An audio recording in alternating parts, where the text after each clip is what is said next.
So అందుకే skills అన్నవి important, practical knowledge అన్నది చాలా ఇంపార్టెంట్.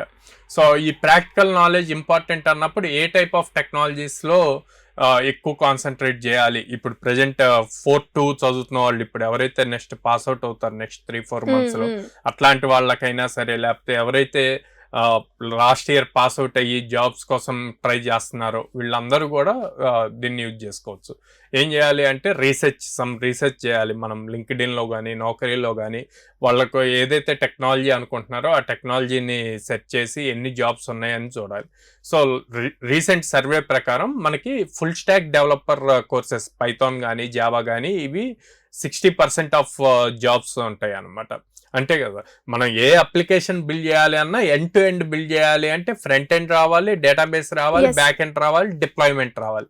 సో ఇదంతా కూడా ఫుల్ స్టాక్ కోర్సెస్ లో కవర్ అవుతుంది. సో అందుకే full stack courses 60% job openings ఉన్నాయి.